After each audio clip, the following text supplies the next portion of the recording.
हमें एक नई ब्रीड चाहिए, क्योंकि हर वो ब्रीड जिससे कोई ना कोई काम करवाया जा रहा है, एक टाइम आएगा जब वो सब काम मशीनें ज्यादा अच्छे से करेगी। लेकिन तब भी उन कुत्तों के पास ताकत होगी, काम करने का मन भी होगा, लेकिन जब कुछ करने को होगा ही नहीं तो ये बुरी तरह से बिगड़ जाएंगे। लेकिन सर ये तो इम्पॉसिबल है, क्योंकि जो भी नई ब्रीड बनेगी ये बात उसमें भी तो लागू होगी। हाँ, अगर वो कुछ करने के लायक ही ना हो तो बात अलग है। क्या मतलब काम करने के लायक नहीं? हर डॉग अपनी फैमिली की रक्षा करना चाहता है। अब सवाल ये आता है कि क्या वो ब्रीड ऐसा कर सकती है या नहीं। अगर सही तरह की पावर, बाइट फोर्स, स्टेमिना ना हुआ तो ना ओनर की रक्षा हो पाएगी और ना ही उस पर जानलेवा हमला। लेकिन अब पॉइंट ये आता है, फिर ऐसा डॉग रखने का फायदा क्या है? न्यूफाउंडलैंड के सेंट जॉन्स वाटर डॉग मछुआरे इन्हें पानी में भेजते हैं ताकि ये मछलियां लेके आए। मजे की बात यह है कि वो कुत्ते उन मछलियों को खुद नहीं खाते, बल्कि लेके अपने ओनर को देते हैं। तो इन वाटर डॉग्स का यूज करके एक ऐसी ब्रीड बन सकती है जो खुद के फायदे के बिना अपने ओनर को खुश करने के लिए काम करे। और आपके अकॉर्डिंग इस ब्रीड से कोई दिक्कत नहीं होगी? बिल्कुल, क्योंकि कोई भी अपनी रक्षा के लिए डॉग नहीं रखने वाला और ना ही ये रक्षा कर सकते हैं। इनसे शिकार करवाना बंद करो, लेकिन उसे ढूंढना और अपने ओनर तक वापस लेके आने का काम जारी रहे। ठीक है, अगर ऐसा हो सकता है तो फिर मैं आज से ही काम शुरू करता हूँ। शुरुआती दिनों में उन वाटर डॉग्स को ढूंढा गया जो शिकार करने में माहिर हो। क्योंकि ये काम इनसे पानी के अंदर करवाया जाता था, इसलिए वक्त के साथ इनकी उंगलियों के बीच एक पतली सी मेम्ब्रेन की लेयर आ गई जो इन्हें अच्छे से तैरने में मदद करती है। साथ ही जमीन पे शिकार करवाने की वजह से इनकी सूंघने की शक्ति बाकी ब्रीड्स के मुकाबले बहुत ज्यादा बढ़ गई। अगर आप इनसे 20 किलोमीटर दूर भी होंगे तब भी ये आपको ढूंढ सकते हैं, और 20 किलोमीटर पर आवर की स्पीड ये सिर्फ 3 सेकंड में पकड़ लेते हैं। अकॉर्डिंग टू प्लान इनसे शिकार करवाना बंद करना था, तो छोटे मोटे पक्षियों को अब से मारते इंसान थे, लेकिन डॉग्स का काम था उन्हें ढूंढ के अपने ओनर तक वापस लेके आना। इंग्लैंड इंपोर्ट किए जाने के बाद इस ब्रीड को बेहतर बनाने की हर कोशिश की गई। एक कैनल इनसे एक ऐसी ब्रीड बनाना चाहता था जो पानी में खेलने में माहिर हो, वहीं दूसरा ध्यान दे रहा था इन्हें फैमिली डॉग्स बनाने में। जब दोनों कैनल्स के मकसद पूरे हुए तो दोनों ने अपने अपने डॉग्स को मिलाकर एक ऐसी ब्रीड बनाई जिसे आज हम जानते हैं लैब्राडोर रिट्रीवर के नाम से।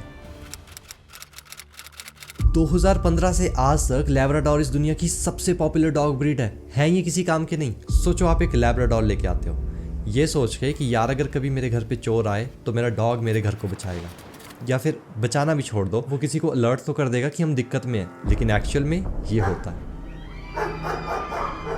देख रहे हो कैसे दुम दबा के भाग रही है। मुसीबत पड़ने पे ये ब्रीड आसानी से पिछड़ जाती है, इसीलिए किसी भी देश के डिफेंस में इसे यूज नहीं किया जाता। लेकिन जब बात आती है एयरपोर्ट में जो सूटकेस होते हैं, उन्हें सूंघ के ड्रग्स या किसी भी तरह के इलीगल चीज का पता लगाना, कोई चोर है उसे ढूंढना, या फिर कोई गुम हो गया है उसकी तलाश करना, तो इंडियन आर्मी की फेवरेट डॉग ब्रीड लैब्राडोर है। अगर आपको एक फैमिली डॉग चाहिए या फिर पहली बार डॉग ले रहे हो ये एक्सपीरियंस करने के लिए कि डॉग के साथ रहना होता कैसा है, तो मैं या कोई भी आपको ये रेकमेंड करेगा कि आप लैब्राडोर से शुरुआत करो। ये एक बहुत ही स्टेबल ब्रीड है। लोग बोलते हैं ना कि मेरे डॉग का दिमाग खराब हो गया, तो लैब्राडोर्स उनमें से नहीं है। लेकिन तब भी आपको पता तो होना चाहिए कि डॉग को पालना कैसे है। मेरे चैनल पे जाओ, getting a new puppy guide एक फ्री प्लेलिस्ट है आप सभी के लिए।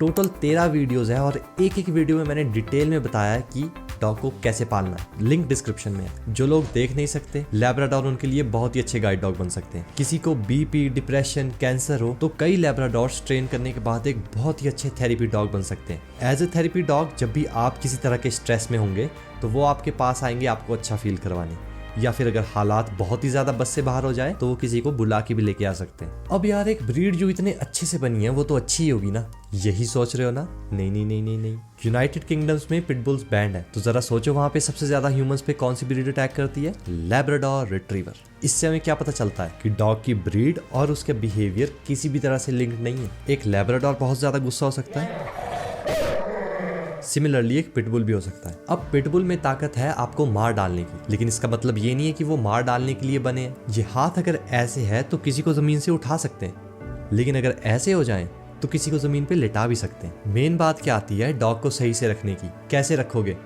इस प्लेलिस्ट पे क्लिक करो और इसकी एक एक वीडियो को ध्यान से देखो, सब समझ जाओगे। मैंने आज तक कभी नहीं बोला, लेकिन अगर किसी नई वीडियो का आइडिया है तो कमेंट करके बताओ।